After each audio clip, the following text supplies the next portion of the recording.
Hello, sziasztok srácok, egy kisebb unboxingos videó, ez ebben az évben a másik, röviden is fogom és gyorsan mutatom is, egyik az ilyen szép Gyseves kulcsra, nem tudom mennyi át, intam csak megmutatni.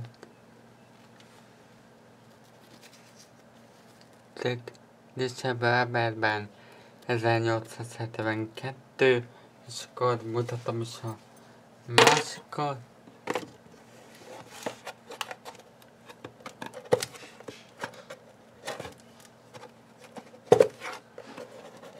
Nézem.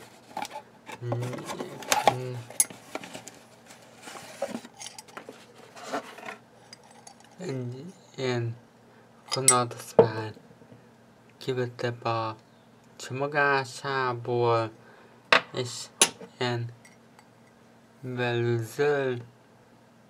Elkenyertem megmutatni egy Gyseves kerámia kis bögre, és hozzá és azt ide beállt rakni, és így na szépen mutat. Ezt akartam csak egy azért videóban bemutatni, egy kis Gyseves ajándéktárgyak, meg azért érdemes megvenni. Szerintem, én úgy gondolom. És ennyit az egy unboxing, köszönöm, hogy ezt is megnéztétek. Sziasztok!